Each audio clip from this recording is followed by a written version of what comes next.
আসসালামু আলাইকুম প্রিয়াঙ্গলার বন্ধুরা, আপনারা অনেকেই বলছেন যে ভাই আপনি কিভাবে লাইন উঠান, রিলেতে কিভাবে নট দেন, তার কিভাবে আপনি উঠান। তো এটা একদিন আমাদের একটু দেখান। তো আজকে আমি এই যে শিমানো নাস্কি C5000 এটা আমার জন্য নিলাম। তো এটাতে এখন আমি লাইন উঠাবো এবং কিভাবে উঠাবো আপনারা দেখতে থাকুন।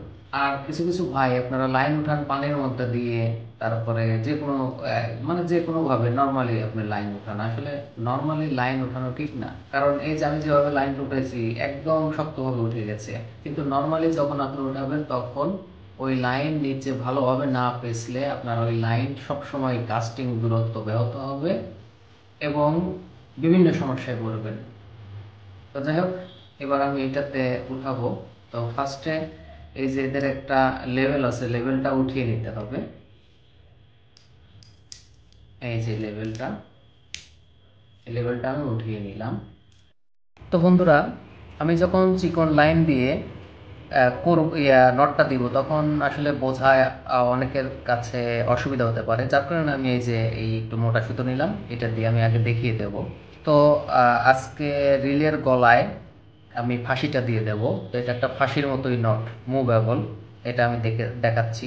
তো প্রথমে আপনারা এইভাবে ধরবেন লাইনটা, এই যে এইভাবে ধরবেন। এইভাবে ধরার পরে এই বাকি অংশটা এইভাবে আঙ্গুলের নিচ দিয়ে এই যে এরকম একটা প্যাচ দেবে আঙ্গুলের নিচ দিয়ে।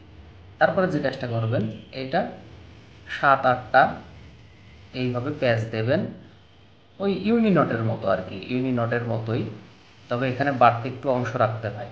তো যাই হোক, এইভাবে 7-8টা পেঁয়াজ দেওয়ার পরে আপনারা এইভাবে টেনে দেবেন, এইভাবে ধরে এইভাবে টান দেবেন। এই যে হয়ে গেল ফাঁসির নট। এটাতে মোটামুটি এখন ঝুলাই দিলে মানুষ মানুষ হোক আর যেই হোক মারা যাবে।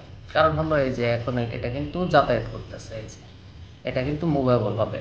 এরপর আমি যে কাজটা করব সেটা হচ্ছে এটা ডাবল করব। এই যেভাবে ডাবল করে জাস্ট পরিয়ে দেবো, পরিয়ে দিয়ে এটা টান দিলে অটোমেটিক লেগে যাবে। আপনারা দেখতে থাকেন, এখন আমি লাইন দিয়ে করব। এবার আমি এই লাইন দিয়ে এই নটটা বানাবো, আপনারা দেখতে থাকেন। খুব সহজ। এইভাবে ধরলাম, ধরার পরে এটা একটু প্যাচ দিয়ে নিলাম, এই জাস্ট। এবার আমি এটা 7 থেকে 8টা প্যাচ দিই।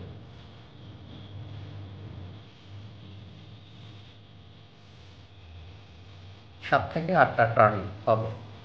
আপনারা এদিক দিয়ে একটু লক্ষ্য রাখবেন। এই যে দেখেন, এইবার দেখেন, এই যে হয়ে গেছে। এই দেখুন কিন্তু যাতায়াত করতেছে। তো যাই হোক, এটাই হচ্ছে মূলত স্কুলের গলায় ফাঁসি পরানোর একমাত্র নট। এই নটটা ইউজ করে থাকে সবাই। তো এবার আমি আমার রিলটাতে এবার আমি পরাবো, কীভাবে পরাবো সেটা আপনারা দেখতে থাকেন। এইখানে এই লুপের মধ্যে হাতটা দেবেন, হাত দিয়ে এইভাবে ডাবল করে নেবেন। এই যে আমি ডাবল করে নিলাম। ডাবল করে নেওয়ার পরে আমি যে কাজটা করব সেটা হচ্ছে এই যে বেল্টটা ওপেন করব। আপনারা দেখতে পারতেছেন এটা এখন আমার পরিবারের নতুন সদস্য। তো যাই হোক, এই যে দেখতে থাকেন, এইভাবে ধরবেন। এটা আবার অনেক যারা বিগিনার আছেন তাদের জন্য, আবার অনেকেই বললেন না যে ভাই এগুলো আমার দেখার সময় নেই। সমস্যা নাই, দেখতে হবে না। তবে কিছু ভাই পারেন না, আমাকে আগেই বলছেন, যার কারণে আমি দেখিয়ে দিচ্ছি যে আপনি কীভাবে লাইন রিফিল করেন বা কীভাবে লাইন ওঠান একটু দেখায়েন ভাই। তো এই জন্য দেখাই দিচ্ছি। তো এই যে এইবার আমি এখানে টান দিব, জাস্ট টান দিব, এখানে টান দিব, অটোমেটিক আটকে যাবে একদম স্কুলের সামনে। দেখেন এখন অনেক শক্তভাবে আটকে গেছে, কোনো সমস্যা নেই। তো এইবার তবে আমি এখানে আরেকটা কাজ করতে পারতাম, নিচে টেপ লাগিয়ে দিতাম, দিলে তাহলে ফসকানোর কোনো ভয় থাকতো না। তারপরেও ফসকাবে না, কারণ আমার লাইনের যথেষ্ট 5% এলাস্টিসিটি আছে, অর্থাৎ সমস্যা হবে না। তো যাই হোক, এবার আমি লাইনটা এই বেলটা ক্লোজ করব।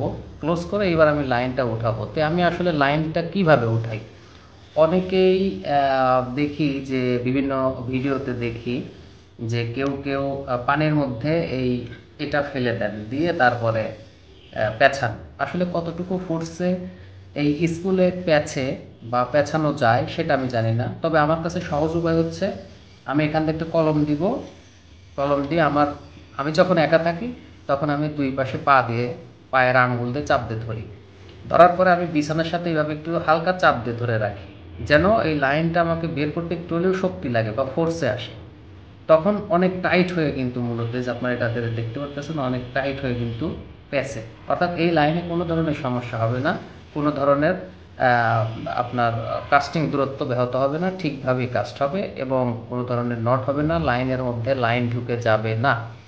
তো এটা হচ্ছে মূল বিষয়। তো যেহেতু পা দিয়ে দেখানোর একটা বিষয়, যার কারণে আমি ভিডিওটা দেখাচ্ছি না, তো আপনারা এইভাবেই করবেন, এইভাবে দুই পা দিয়ে ধরে বিছানাতে চাপ দিয়ে ধরে তারপরে আপনি রেলটা ঘুরাবেন, অথবা আপনার যদি সাথে কোনো লোক থাকে, কেউ না কেউ থাকতে পারে বন্ধু, তো তাদেরকে দিয়ে এইভাবে ধরাবেন, ধরিয়ে তারপরে যেন আপনার একটু হলেও ফোর্স লাগে, যখন আপনি করতেছেন লাইনটা উঠাচ্ছেন যেন একটু ফোর্স হয়, এই ফোর্স হলে দারুণভাবে আপনার রিলেতে লাইন আটকাবে।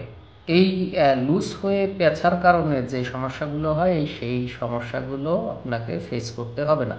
তো যাই হোক, এখন আপনারা তো জানি যে অনেকেই বলবেন যে ভাই এই যে লাইনটা উঠালেন এই লাইনটা কি লাইন, এটা কত আমি জানি, এটা বলবেন। তো যাই হোক, এটা হচ্ছে কাস্টিংয়ের মনোফিলামেন্ট সুপার ফিশিং লাইন। যাই হোক, এটা হচ্ছে 10 LB লাইন, 600 ইয়ার্ডের একটা স্পুল, 27 এটার দাম হচ্ছে 700 টাকা। এটা হচ্ছে 700 টাকার একটা লাইন। তো বন্ধুরা, এই যে লাইন ওঠানোর পরে এরকম একটা লুক আসছে। তো যাই হোক, লাইন ওঠাতে বেশি সময় লাগে না, অনেক কম সময়ের মধ্যে লাইন ওঠানো যায়, আর এত ঝামেলার দরকার নেই। সিম্পল পদ্ধতিতে আপনারা লাইন উঠাতে পারবেন, যেটা আমি নিজেও ফলো করি, আমি নিজে এইভাবেই লাইন উঠাই, অন্য কোনো পন্থা আমি অবলম্বন করি না, কারণ এইভাবে লাইন উঠালে খুব শক্তিশালীভাবে লাইনটা উঠে যায় এবং খুব শক্তপোক্ত থাকে, লাইনের মধ্যে লাইন ঢোকার কোনো সম্ভাবনাই থাকে না।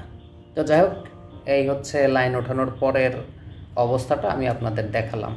তো এটা হচ্ছে শিমানো নাস্কি 5000, আর এটা হচ্ছে পেন 4000।